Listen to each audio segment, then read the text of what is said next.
Mesdames et messieurs, chers chrétiens, vous qui nous suivez partout dans le monde, nous sommes très heureux de nous retrouver une fois de plus dans cet espace chrétien qui vous est dédié pour recevoir la bénédiction, la piété, toutes les vertus qui concernent un enfant de Dieu. Et c'est dans cet espace Gospel Power. Aujourd'hui, nous avons le plaisir de recevoir un très grand pasteur. Il va nous parler de son parcours, de ce que Dieu a pu faire, accomplir de grandiose dans sa vie, mais aussi dans la vie de beaucoup d'enfants de Dieu. Vous êtes partout en train de nous suivre aux États-Unis, en France, vous nous suivez particulièrement en Afrique du Sud, en Chine, en Russie, partout dans le monde. Nous vous transmettons les salutations de tous les chrétiens du Congo, puisque nous sommes au Congo, Brazzaville, sur DRTV International. Alors, je m'en vais saluer notre invité d'aujourd'hui, le pasteur Mouteba, que beaucoup connaissent, mais que peut-être certains ne connaissent pas, mais vous allez apprendre à le connaître dans cette émission. Bonsoir, pasteur. Bonsoir. Alors, très content de vous recevoir. Que pourriez-vous dire à tous les enfants de Dieu d'entrée de jeu qui vous suivent partout dans le monde? Je voudrais d'abord vous remercier de m'avoir accordé cette opportunité et dire aux enfants de Dieu que Jésus-Christ est le même hier, aujourd'hui et éternellement. Il ne change pas. Il ne change pas. Ce qu'il a accompli hier, il est capable de le faire aujourd'hui. Il le fait toujours. Amen. Alors, pasteur, nous allons commencer parce qu'il y a une curiosité dans les enfants de Dieu. Il y en a ceux qui sont très jeunes, ceux qui ont un âge assez avancé, ceux qui sont dans l'adolescence. Et puis, cette question qui taraude, c'est comment l'homme de Dieu peut arriver à accomplir ces grandes choses. L'enfance, votre enfance, est-ce que vous aviez déjà ce don dans votre enfance lorsque vous étiez à l'école, dans la maison familiale, quand vous aviez 5 ans, 7 ans? Vous pouvez avoir des images, des souvenirs qui peuvent revenir? De quel enfant vous étiez? En fait, j'étais un enfant lambda, normal. Qui jouait dans la cour. Qui jouait dans la cour. J'étais un très bon footballeur. Ok. Et dans ma jeunesse, j'ai fait également le sport. J'ai fait les judo. Ah, vous avez tapé les gens? Pas tapé, mais j'ai fait les judo. Oui. Et j'étais normal. Ordinaire. Ordinaire. J'étais plus mondain, s'il faut le dire. J'étais mondain. Je ne pouvais jamais, personnellement, imaginer que je peux servir Dieu. Un jour. Là où je suis, je ne voyais pas ça. Si quelqu'un venait me dire que tu seras un pasteur, demain, j'allais lui dire, tu t'es trompé, et cherche quelqu'un d'autre. Voilà ce que j'étais. Et les parents, que voulaient-ils? Ils voulaient que vous soyez footballeur? Bon, mon père, c'était quand même un homme, un intellectuel. Il est parmi les premiers députés de mon pays. Okay. Il a participé aux négociations de l'indépendance de mon pays. C'était quand même un monsieur. C'est un père de l'indépendance, en quelque sorte. En fait, il était derrière si vous connaissez l'histoire de la RDC, les Lumumba et les autres. En fait, c'est passé de l'indépendance du Congo belge. Il était à l'arrière-plan. Il les accompagnait. Oui. Il a fait même le déplacement de la Belgique à Bruxelles pour toutes ces négociations. Pour la table ronde. Voilà. Donc c'est pour dire que j'ai grandi dans une structure... politique. Pas politique, mais assez responsable. J'ai fait les études comme il se doit et tout ça. Mon père me voulait un intellectuel dans un bureau en train de Parce qu'à l'époque, on les appelait des évolués. Les évolués de l'époque. Donc voilà. Ils voulaient que leurs enfants aussi suivent le même rythme. Des gens très stricts. Voilà, c'est ce qui fait que j'ai étudié dans de très bonnes écoles. J'ai fait l'université. Je suis détenteur des diplômes en sciences financières. Et ainsi de suite. Donc, l'histoire de Dieu, moi j'appelle ça, c'est les scénarios de Dieu. Et comment ça s'est passé? En fait, moi je ne croyais pas en Dieu. Je ne croyais pas en tout ce que les gens faisaient, aller à l'église, prier. Certes, j'étais un catholique comme tout le monde. Qu'est-ce qui faisait ça? La réussite? Pas la réussite, mais c'était, disons, un peu l'intellectualisme. Parce que je réfléchissais comme un peu comme un philosophe. Je me disais comment les gens peuvent aller prier au lieu d'aller travailler. Comment les gens peuvent demander quelque chose au lieu de réfléchir et trouver des voies d'accomplissement. Vous voyez un peu ça? Mais moi, Dieu m'a confondu. Parce qu'en fait, quand je termine l'université, je travaille directement avec les conseillers principaux du président de la République. Donc ça veut dire que je suis jeune. À l'époque, le président Mobutu. Mobutu, voilà, Deuxième République. Donc je travaille avec les conseillers les plus influents. C'est-à-dire que je suis jeune et donc je vis dans un niveau qui n'est pas à mon âge. J'ai des gardes du corps, je voyage, je fais tout et tout. Alors cela a ouvert une vie je vais dire, d'aisance, de mondanité. Et de plaisance. Voilà, donc j'étais un homme qui aimait prendre la cigarette, les femmes, aller dans de concerts. Vous savez, la RDC, c'est un pays où la musique rayonne et tout ça. Et je veux être dans un concert où on me chante, j'ai beaucoup d'argent. La plaisance. Voilà. Ah là là. Et là, Et ça a duré combien de temps? Oui, ça a duré... 20 ans, 10 ans? Non, ça a duré, je ne sais pas, 5, 6, 7, 8 ans, je ne sais pas. Ça a pris une bonne part de votre vie quand même. Une bonne part de ma vie. Et puis là, comme j'étais un homme qui était tellement dans la mondanité, et je veux me retrouver avec une femme qui cohabitait avec moi. Et la femme tombe malade, j'essaie de la soigner et tout ça, parce que moi je me disais, si un problème survient dans ma vie, j'ai 3 manières de le solutionner. C'est par l'argent, par mon intelligence, ou soit par mes relations, parce que, voilà. Et là, elle tombe malade, je mets l'argent, on essaie de soigner, rien à faire, et on essaie encore de porter les investigations en profondeur, on découvre qu'elle était séropositive. Et lorsqu'on découvre qu'elle est séropositive, nous sommes aux environs des années 90, 89. Et là, ça bat le plein. La maladie vient de commencer. Oui. C'est-à-dire que la médecine ne sait pas... C'est pas trouver de solution. Il y a un grand artiste de l'époque, je pense, en 90 déjà, Luambo Makadi, qui décède de ça. Voilà. Et ça a décimé la mentalité, la mémoire de et la psychologie de beaucoup de gens. Je vois un peu d'histoire, oui. Donc c'est-à-dire à cette époque-là, où la médecine ne contrôle rien sur cette maladie. Oui. On découvre. Et on trouve qu'elle était... Et je venais de perdre également ma sœur aînée. Toujours par la même maladie. Alors moi, j'étais un mondain. Quand on me dit ça, j'essaie de sortir l'argent et d'essayer de faire tout, de tout faire. Rien à faire. Rien ne se passe. Elle meurt. Et on me demande que je puisse faire également aussi le contrôle. Et quand on me fait le contrôle, on me trouve que j'étais séropositif. Voilà les départs. Alors comme j'étais un touche-à-tout, je me retrouve avec plusieurs personnes séropositives derrière mon dos et qui meurent successivement. Ça veut dire c'est la période la plus noire. Vous regardez comment l'arbre est en train de tomber successivement. C'est la période la plus noire de ma vie où je vois les proches, les intimes disparaître, mourir et sans solution. Et j'ai perdu pratiquement tous les partenaires.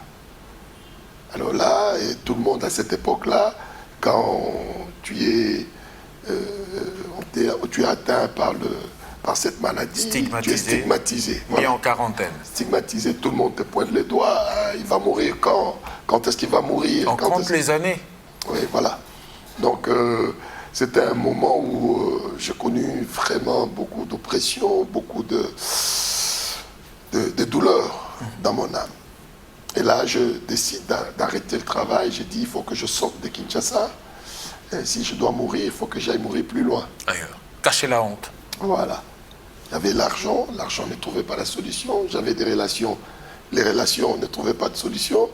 Et je me dis, bon, j'arrête, je jette tout, je jette l'éponge. Je prends mon avion, je vais à l'intérieur, dans la province orientale, pour ceux qui connaissent la RDC. Et à cette époque-là, il y avait un boom de diamants dans la province orientale. J'ai dit, bon, je vais aller faire les diamants là-bas, loin des yeux qui me connaissent, loin de tout ça. Je vais vivre en attendant la mort. Et j'arrive là-bas, je commence à faire les diamants. Mais je m'étais donné la discipline de ne plus toucher aux femmes. Pour ne pas le tuer, au fait. Voilà, parce que je savais que mon destin était déjà tracé fixé. Acté. Voilà. Alors, une fois, on vient me dire que c'était la campagne, c'était la période de la campagne de café. Et les cafés donnaient très bien, ça payait très bien à cette époque-là. Et c'était à plusieurs kilomètres du chef-lieu de la province de Haut-Zaïre à cette époque-là. C'était dans la ville d'Opala. Je suis allé là-bas. Actuellement, la province orientale. Orientale, voilà. Et je quitte Kisangani, le chef-lieu, et je vais là-bas. C'était un coin enclavé. Et quand je vais là-bas, je commence à faire ma campagne de café. J'avais coupé tous les ponts avec Kinshasa, ma famille et tout ça. Ils savaient que j'étais séropositif. Et bon. Alors là, je suis parti, j'ai fait ma campagne de café. Et j'avais un très, très, très grand dépôt où j'entreposais mes cafés. Et à un moment, la maladie me rattrape. Là, je fais la maladie. J'avais des maux de tête. Une forte crise. Ouais, j'avais des maux de tête, des vomissements. Et j'arrivais pas à manger. J'étais vraiment... Et je ne pouvais pas marcher. Donc, je suis resté alité. Et je ne sortais plus. Et j'étais en train de mourir. On essayait de me soigner avec un dispensaire de fortune. Mais ça n'allait pas. On me donnait des analgésiques, des antivomissements et ainsi de suite. Mais rien ne marchait. Je sentais que j'étais en train de mourir. Et je suis resté dans cet état-là pendant plus d'1 année. Oula. Cloué dans mon lit. Je connais ce que c'est la maladie. C'est très souvent quand les gens parlent de la maladie, ou soit ils parlent à un malade. Avec il n'a pas, haine, voilà, sans il n'a pas, parfois de rejet. Oui. Il n'a pas la connaissance de la maladie. Voilà. Voilà. Moi, j'étais malade à un point où je faisais mes besoins dans mon lit. J'étais en train de mourir. Et à chaque fois, parfois, que j'avais des chatouillements sur le corps, j'essaie de piquer. Vous allez voir, il y a des asticots qui me sortaient sur le corps. Je suis arrivé à ces moments. Vous savez, le corps que vous voyez là, ce corps est très fragile.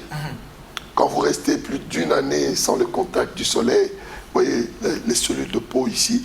Comment ça s'est détérioré? C'est-à-dire quand tu mets ta main comme ça, tu vois les cellules qui restées sur la main.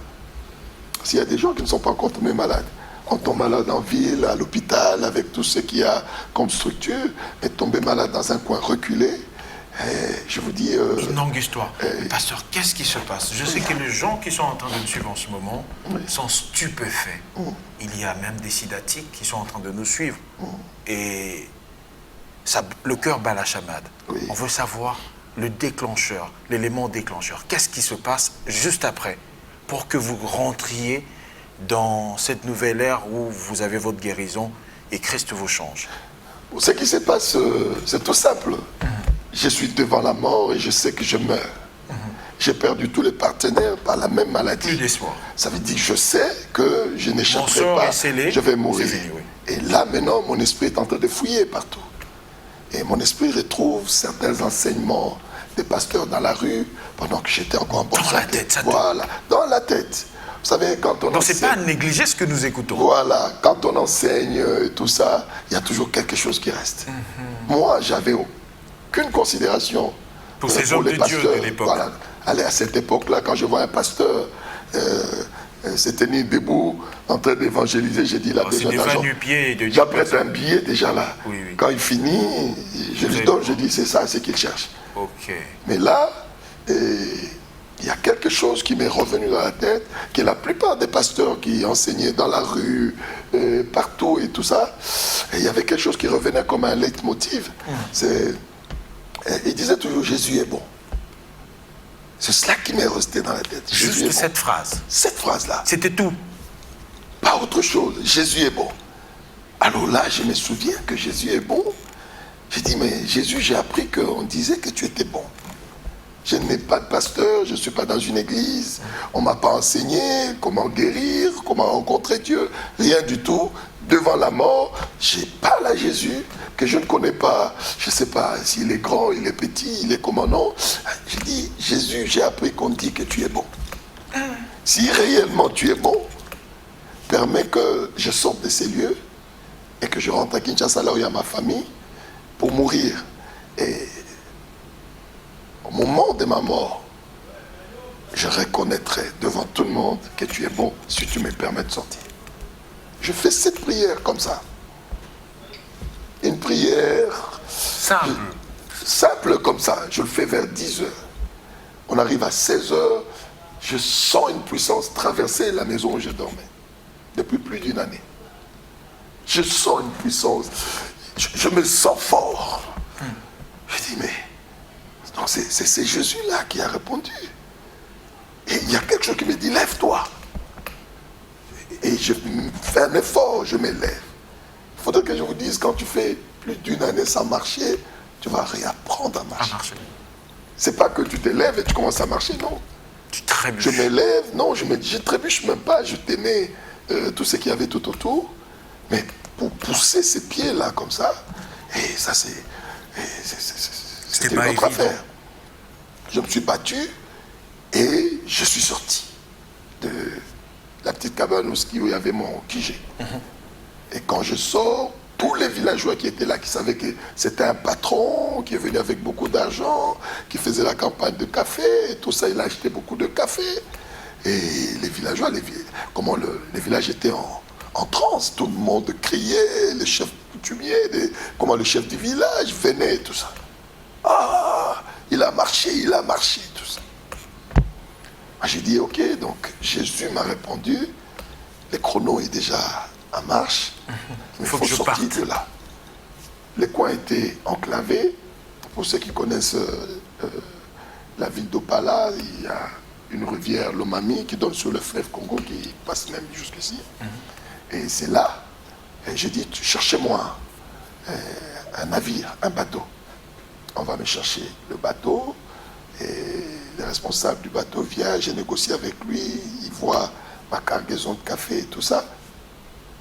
Le lendemain matin, il charge le café, destination Kisangani.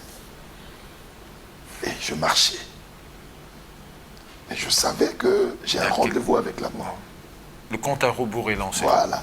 J'arrive à Kisangani, le café était très demandé, il y avait des Indiens qui sont venus, ils ont pris tous les cafés que j'avais amenés en un seul jour. Je me retrouve encore avec beaucoup d'argent. J'ai dit, bon, je vais d'abord à l'hôtel, un hôtel, ça s'appelait l'hôtel New Pop. Je ne sais pas si jusqu'à présent cet hôtel existe. Pour les gens de Kisangani, ils doivent connaître. Je me loge là-bas.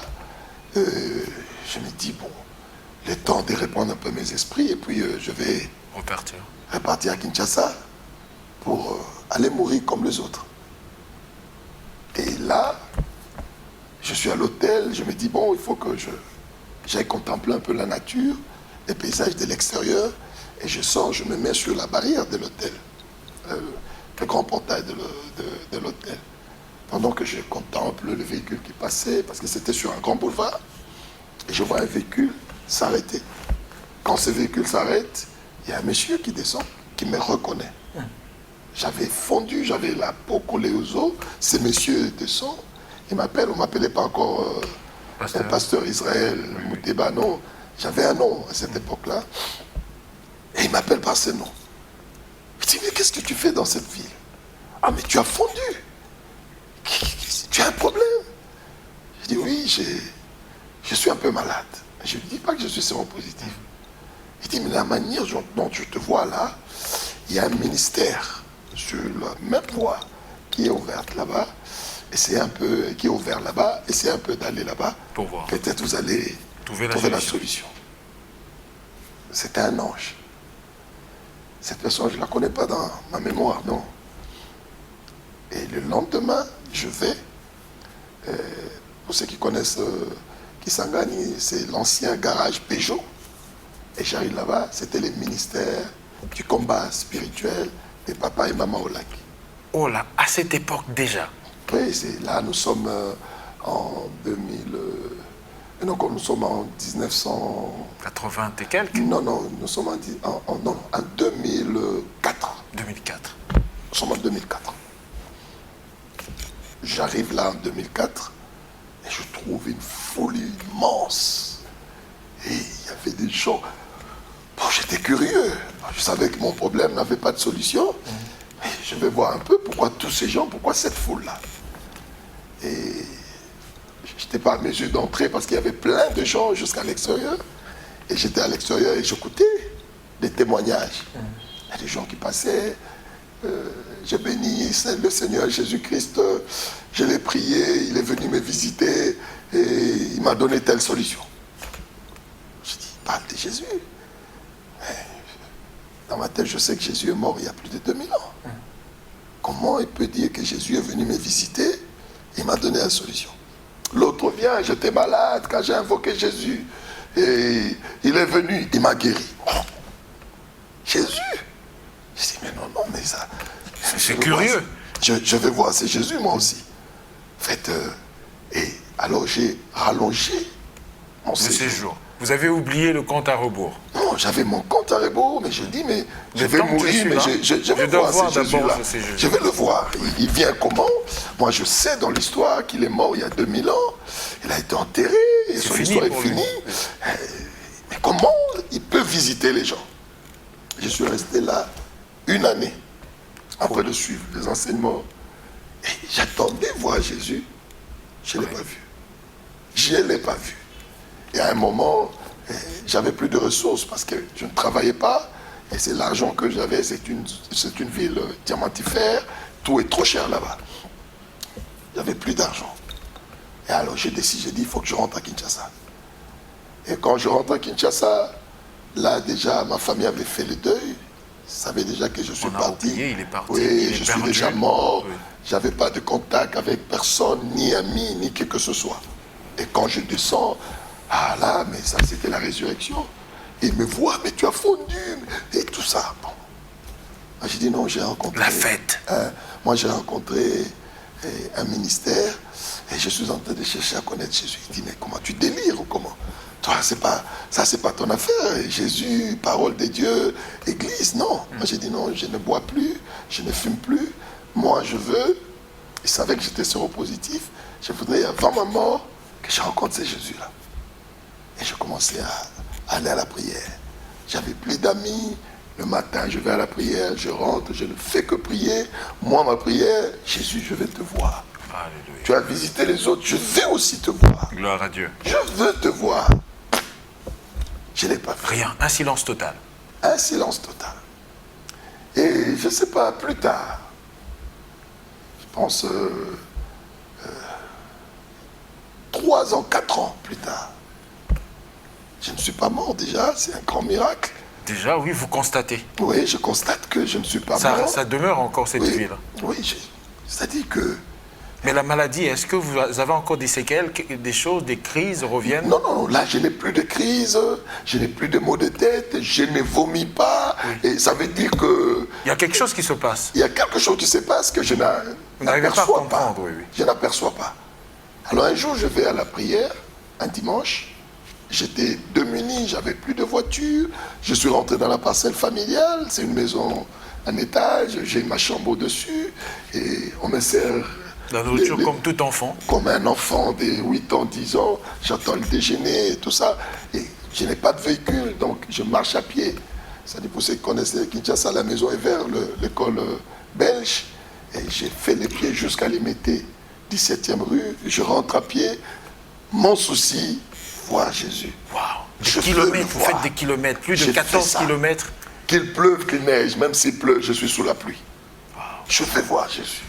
Comme le temps nous est compté, pasteur, avant que les gens suivent les témoignages que Dieu a opérés dans votre ministère, puisque là on parle d'une histoire cruciale qui peut faire croire beaucoup de gens qui nous suivent en ce moment, surtout de gens qui prennent pour de la blague.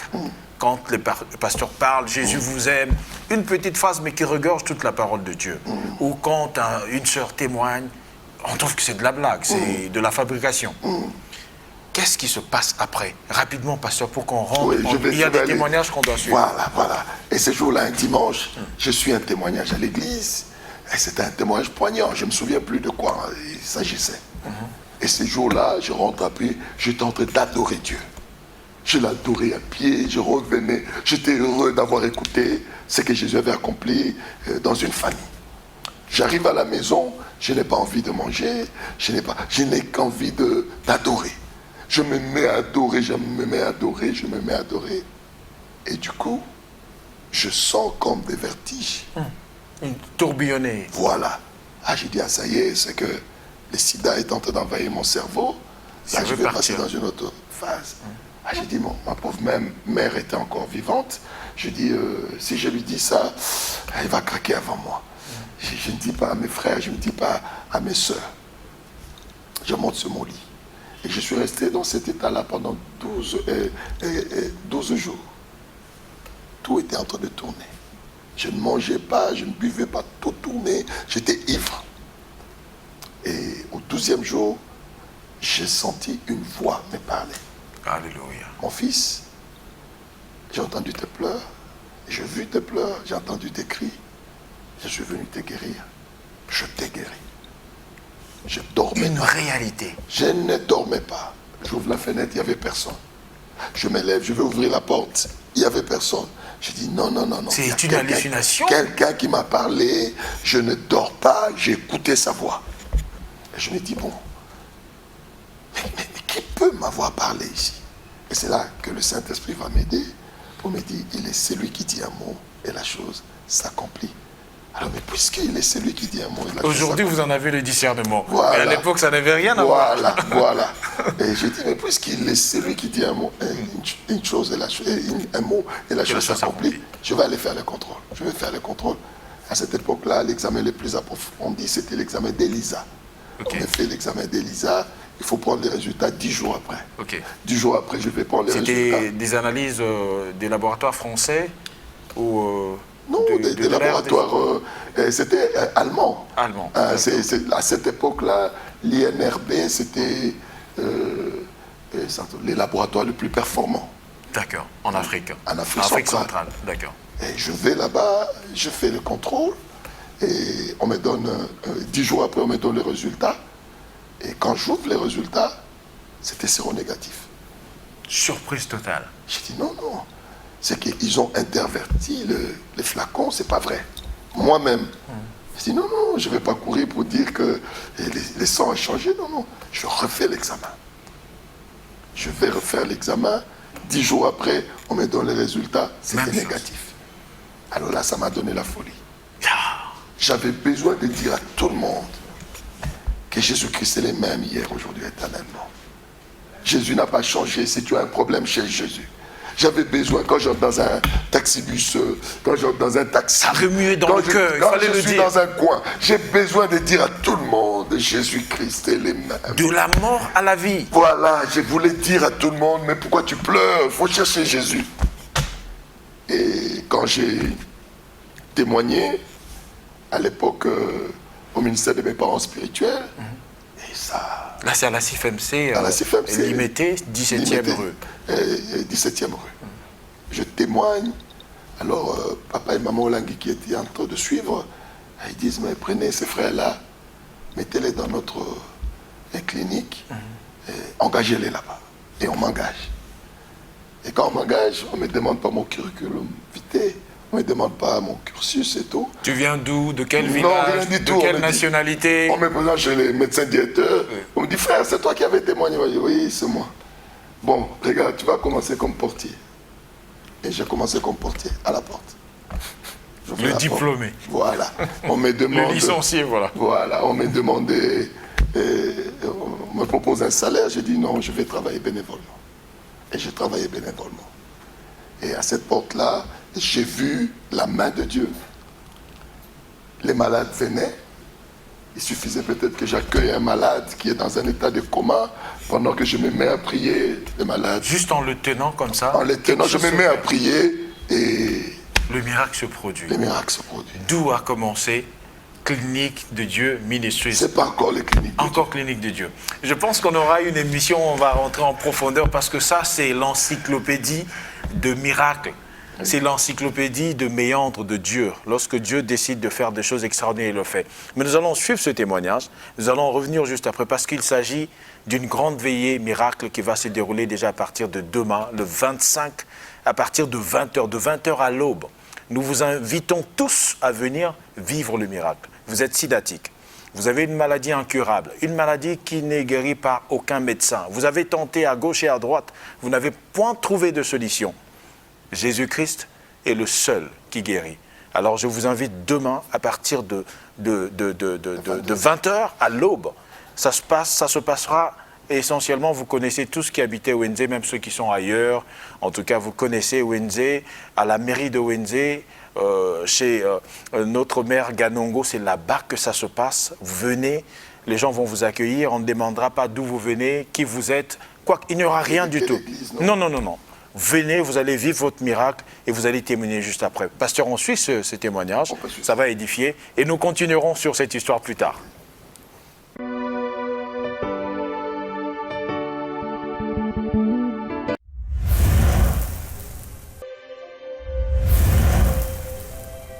Et je vais me mettre à prier pour cet enfant. Instantanément, ses oreilles se sont ouvertes. Regardez.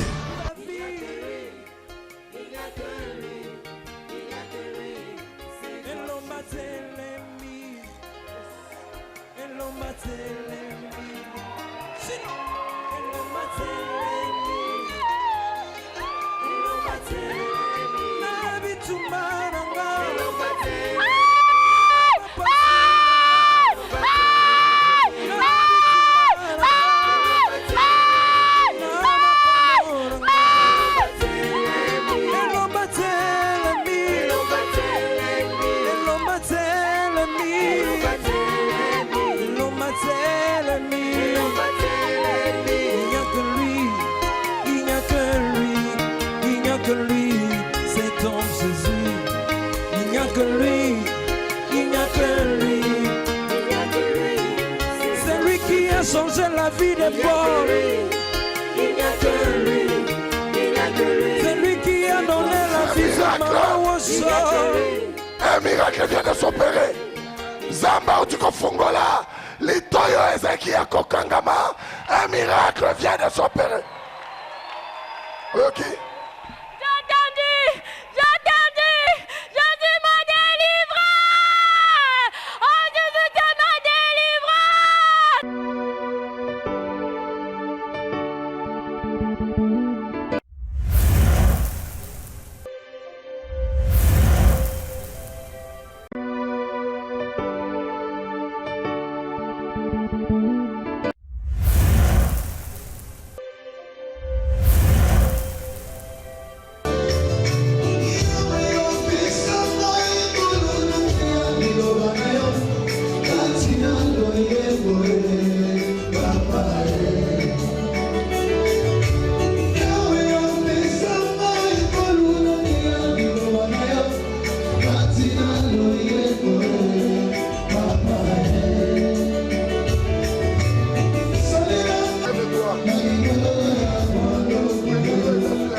À Brazzaville, tu cherches la solution à ta maladie?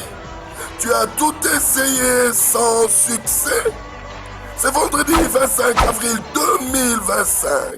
Retrouvons-nous tous à l'esplanade de la mairie de Wenze de 20h à l'aube avec le couple Israël Mouteba pour expérimenter le miracle divin. Regardez ce qui vous attend. Et Quattro et Limoué. Eza sauté. Acclamez le roi des rois.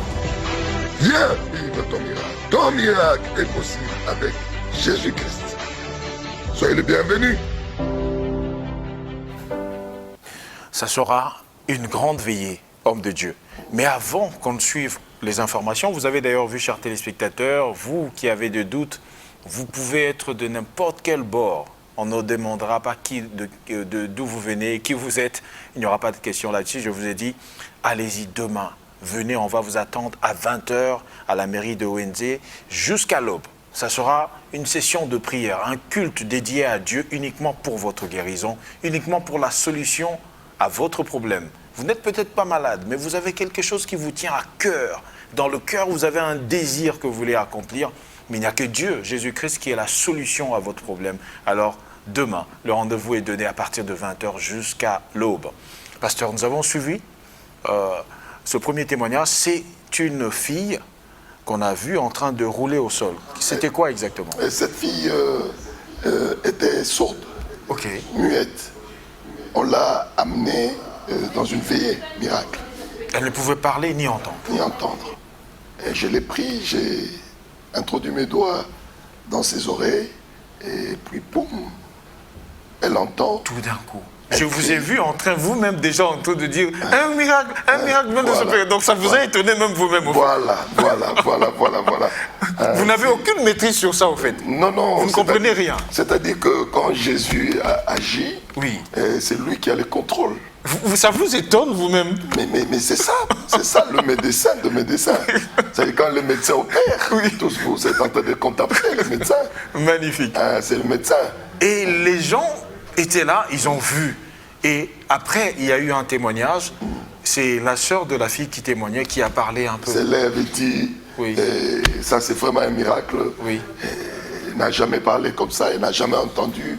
Et les oreilles sont ouvertes. Et voilà, c'est ça. Juste après, nous-mêmes, je pense que si on peut nous illustrer, on l'a vu après, en train de parler, si c'est possible. Mais par la suite, nous avons un autre témoignage. C'est d'une maman. Je pense bel et bien que c'était à Kinshasa également. À Kinshasa, oui.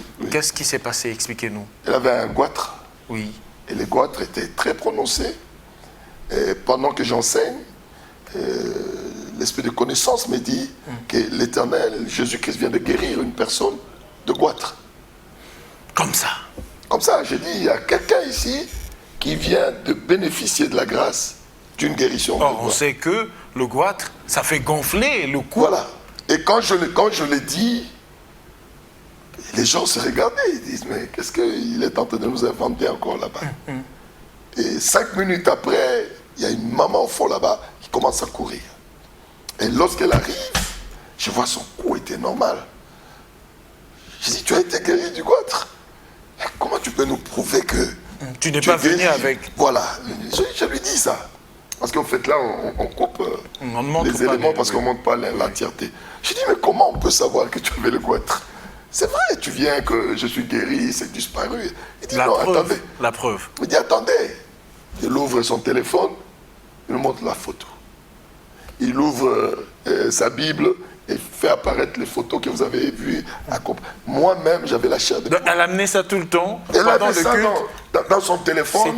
C'était son fardeau, un fardeau. Voilà. Et beaucoup de gens qui nous suivent en ce moment ont ce fardeau, pasteur.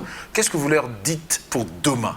Qu'est-ce qui va se passer? Regardez cette caméra, dites-le. Je voudrais dire à tout celui qui est malade, à tout celui qui a des problèmes, que Jésus-Christ est le même. Il est le médecin de médecins. Il est notre Pâques. Quand on dit notre Pâques, ça veut dire que c'est lui qui nous donne la victoire sur la mort. Vous voyez? Parce que Jésus, en tant que Pâques, il est venu changer la donne. Nous étions condamnés. On ne pouvait pas. Au fait, beaucoup de gens célèbrent très mal la Pâques. Et ils célèbrent la Pâques de la manière... Parfois par ignorance, parce qu'on ne sait pas c'est quoi. Qu'est-ce que l'on célèbre? Voilà. C'est-à-dire qu'ils célèbrent de la manière de juifs. Ils se disent, un dimanche du mois d'avril, c'est la Pâques, je vais aller... Il y a le pain, il y a le vin. Il y a le pain, le vin et tout ça. Tout ça, c'est très bien. Mais en fait, ça, c'est l'ombre des choses à venir. Et notre vrai Pâques... La vraie chose était venue. Voilà. Notre vrai Pâques, c'est Jésus. La première personne qui l'annonce, c'est Jean. Quand il voit Jésus, il lui dit, voici l'agneau de Dieu. L'agneau qui remplace l'agneau qu'on a célébré en Égypte. Et l'agneau de Dieu, quand il arrive, il vient maintenant, c'est pour nous donner la victoire. C'est-à-dire qu'il ne rentrera plus jamais au sacrifice. C'est un sacrifice qu'il a donné. Tout est accompli. Voilà c'est l'entièreté. Voilà pourquoi, à sa mort, il dit tout est accompli. Ça veut dire que c'est fini. Si tu crois en lui, ta vie est finie dans l'échec. Il n'y a pas de condition. Non. C'est aussi facile que ça, croire? Aussi facile. C'est-à-dire, le problème, c'est quoi? C'est mon peuple est détruit parce qu'il manque la connaissance. On parle de Jésus comme un prophète, on parle de Jésus comme un grand monsieur de l'histoire et tout ça. C'est Dieu lui-même. C'est Dieu lui-même. C'est-à-dire que Dieu, qui s'est fait homme, Il s'est personnifié. pour libérer l'homme. Oh là. Parce qu'en fait, l'homme était condamné à mort. C'est-à-dire que l'homme était... Voilà pourquoi, quand vous allez, quand vous regardez la captivité des enfants d'Israël en Égypte, c'est au fait, et c'était la pédagogie de Dieu pour faire comprendre à l'homme. Les combats entre les enfants d'Israël et Pharaon, c'est-à-dire on dit que c'est Pharaon qu'on mettait en exergue qui était en train d'opprimer les enfants d'Israël. Au fait, Pharaon, c'était l'image du diable. Vous voyez? Un instrument entre, Un instrument entre du le diable, main de Dieu. mais il fallait que l'homme comprenne ce qui va se passer dans le temps de la fin.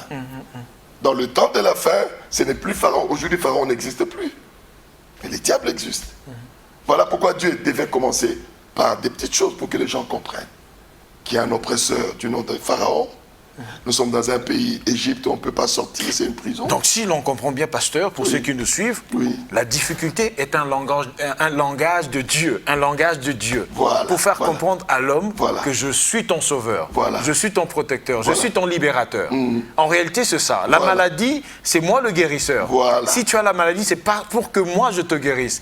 Et donc demain, quand ils viendront, ça sera juste la solution qu'ils trouveront. Voilà, c'est le problème, c'est quand ils viendront, ils viennent non pas pour chercher un homme.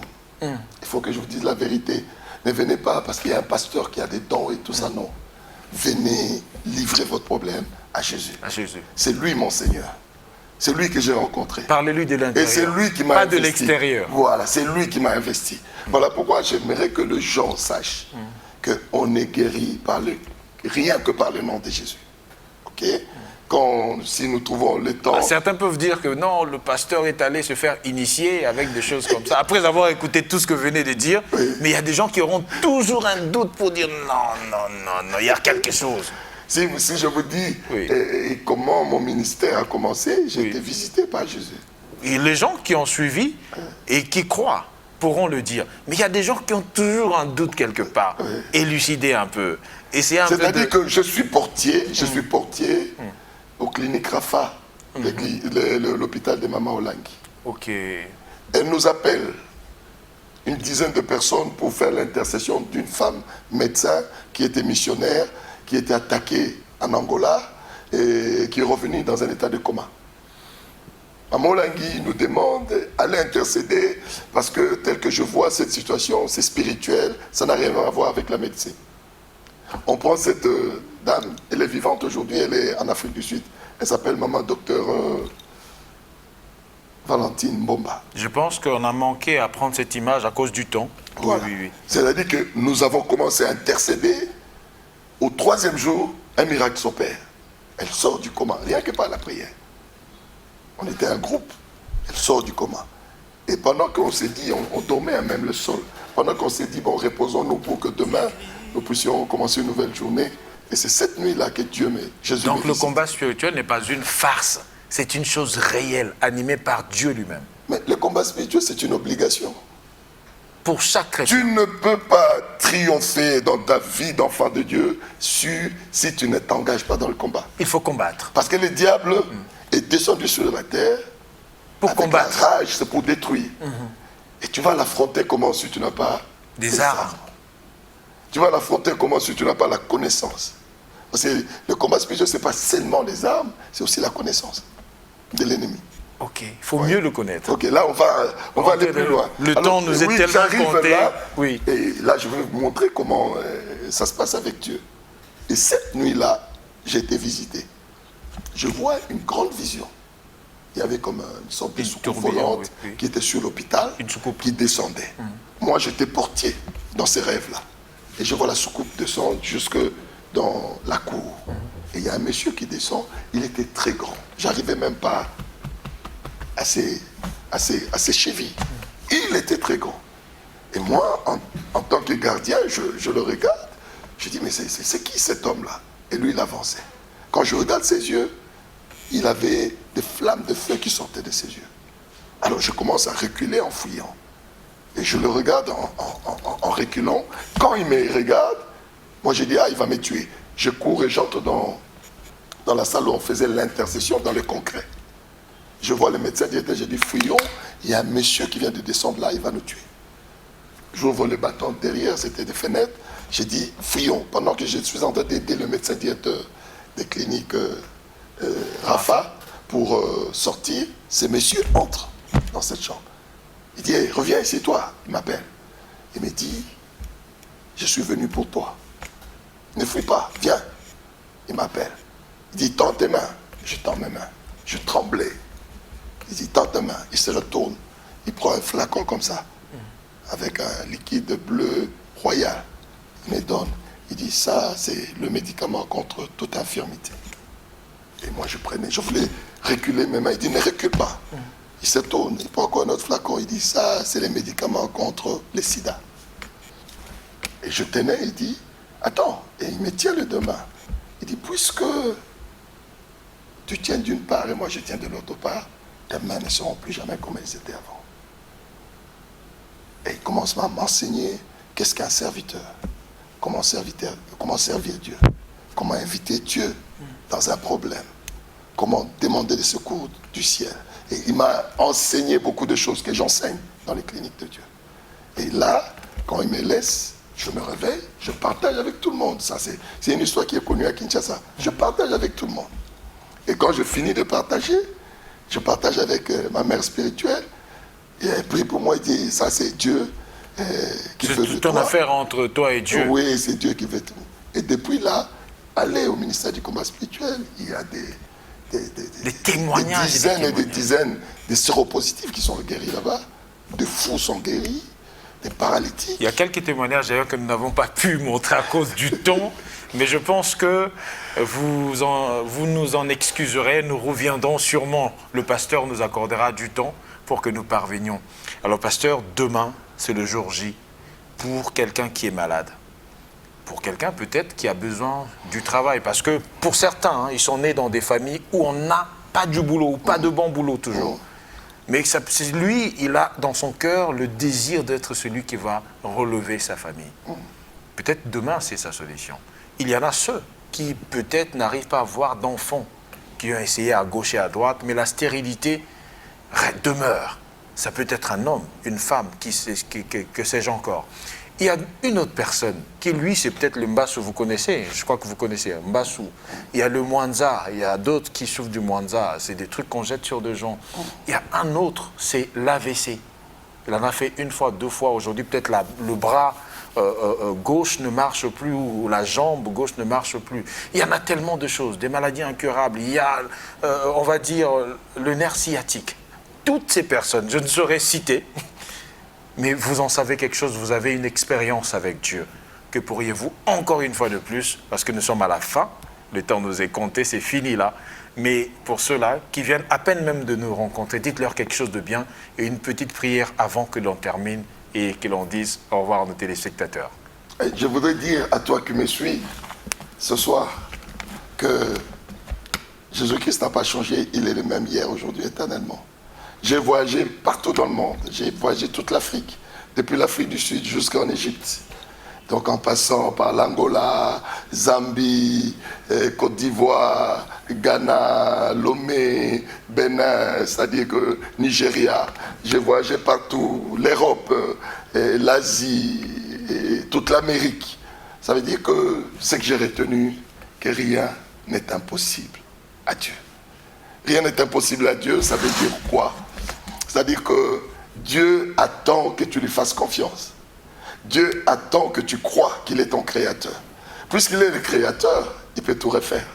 C'est pas compliqué. Il est le créateur. Parce que nous l'appelons parfois comme si c'est un chef ou c'est un patron. Non, il est le créateur. C'est lui qui connaît le mystère de la création. Ce qui est détruit, il peut le refaire. Donc, ce que je vous demande, venez demain nombreux avec vos problèmes. Si je dois être sincère avec vous, je ne suis pas le médecin qui va vous guérir, mais je suis celui qui est mandaté à vous présenter, celui qui guérit. Il s'appelle Jésus-Christ de Nazareth. Venez nombreux, il n'a pas changé. Partout où nous passons, nous voyons les sourds entendre, les fous guérir, et les maladies les plus opiniâtres guérir. Même ceux qui n'ont pas de travail, ils ont du travail. Ceux qui n'ont pas d'enfants. Si on vous projetait les images des femmes qui ont accouché, vous allez voir des femmes qui n'ont même pas de trompe accoucher. Vous allez voir, c'est formidable avec Jésus-Christ. Je voudrais vous amener dans une autre dimension avec Jésus-Christ, la dimension de la réalité. Jésus n'est pas seulement l'histoire, mais Jésus est une réalité. Jésus m'a guéri. Et je vois, c'est même Jésus guérir les autres, et maintenant c'est ton tour. Si tu restes à la maison, c'est ton problème. Mais ce que je sais te dire, il est le même, hier, aujourd'hui, éternellement. Bonne guérison. Que Dieu soit loué, bonne guérison à vous, bon travail. Il y en a même ceux, pasteur, qui désirent le Saint-Esprit, qui désirent la conversion. Il a pris de l'argent, il s'est enrichi, il en a trop, il a acheté des immeubles, mais son cœur est tourmenté. Là, le Saint-Esprit me pousse à le dire, son cœur est tourmenté. Il veut donner quelque chose à Dieu. Il veut changer. Ce n'est pas de l'argent, il n'a pas de problème d'argent, il n'a pas de problème de boulot, il n'est pas malade. Mais lui, son problème, c'est la conversion. Que diriez-vous à cette personne qui vous regarde? À cette personne, je vais dire, la Bible dit que si vous gagnez le monde entier et que vous perdez la vie éternelle, vous avez vécu pour rien. C'est que je peux te dire, viens, Jésus va te donner la paix. Il va porter ton fardeau et il va te donner la joie de vivre. Vous savez, l'argent ne résout pas de problème. Mais c'est Jésus qui résout le problème. Il faudrait que Jésus soit le maître de ta vie et tu verras que tu auras un contrôle sur l'argent et sur les événements. Donne ta vie à Jésus et tu seras en paix. Soyez bénis. Amen, pasteur, merci beaucoup d'avoir accepté l'invitation. C'était difficile de vous avoir d'ailleurs. Vous avez remarqué que nous devions commencer à 17h pile, on n'a pas pu, parce qu'il est tellement demandé par le travail que Dieu lui a donné. Il s'offre comme un sacrifice, oubliant même ses propres besoins à lui. Bon, c'est le travail qu'il a accepté. Nous, on n'est pas dedans, c'est entre lui et Dieu. Demain, 20h, jusqu'à l'aube, on vous invite à Wenze pour subir évidemment votre traitement, subir les effets de la spiritualité, de la réalité divine. À nous revoir prochainement sur DRTV International. On aurait pu continuer parce que c'est tellement des bonnes choses, ça nourrit, ça donne de la joie. Mais on vous laisse avec le programme de DRTV International. Ciao.